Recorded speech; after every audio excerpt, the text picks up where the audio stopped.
Hello gentlemen, I hope week one is going well for you and you understood the last video on intercepts and symmetry and you're ready to move on to circles.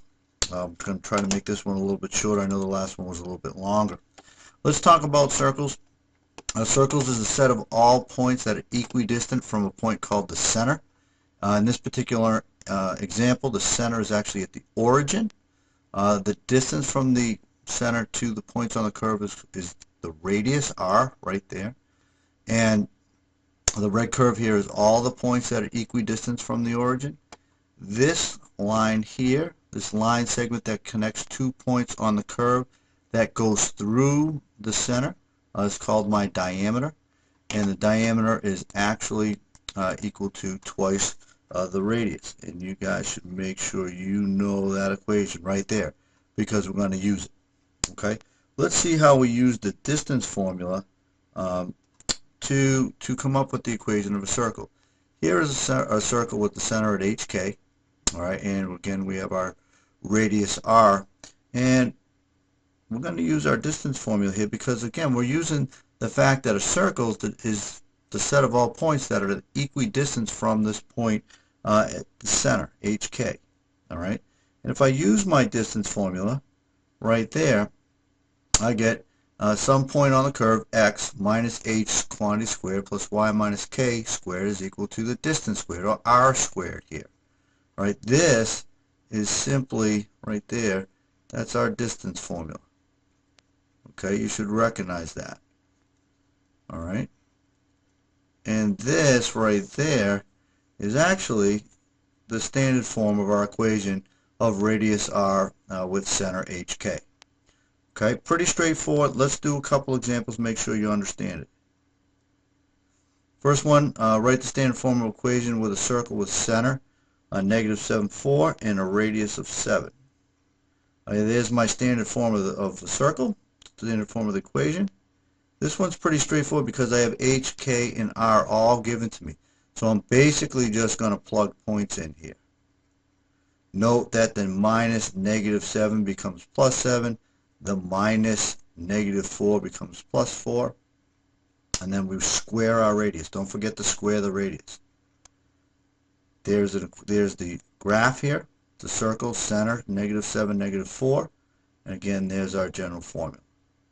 That one's pretty straightforward. Let's look at one that's a little bit more complicated. This time I'm going to give you 2 points on the curve that form a diameter. So I got negative 1, negative 4, and 4, 1. All right, I'm going to make use of the fact that the midpoint of the diameter, the midpoint connecting those 2 points, is actually going to be the center of the circle. And there's my midpoint rule. I'm going to use this one to be x1, and this is going to be y1, and this will be x2, and this will be y2 right there. Okay, and I'm going to use my midpoint formula right there with those coordinates. And I get negative 4 plus 4, negative 1 plus 1. Both of those are going to turn out to be 0. So in this particular example, the center of the circle is 0, 0. Okay, that's easy. Now we want to find out, we need to know what the radius is. And we're going to make use of the fact that the radius is half the diameter. And so I can find the distance between these 2 points. I know the distance formula. Here it is. And I can plug in those 2 points. And if I do that, I get square root of 68 or 2 root 17. Now, what that allows me to do is now find the radius. Radius is half the diameter right here. And so my radius here is going to be the square root of 17. Now that I know the center and I know the radius, just like in the last example, I can simply plug in, and there's the equation of my circle, and that's what it looks like.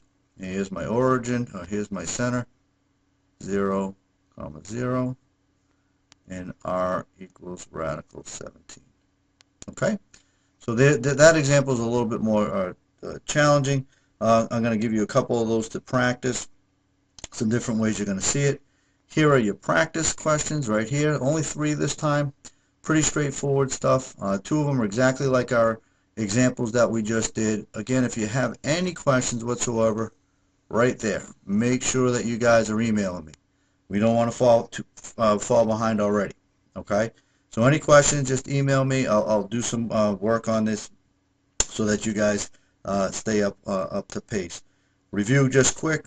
Talked about circles. We used the distance formula to come up with the general equation of the circle, and did a couple examples in this video.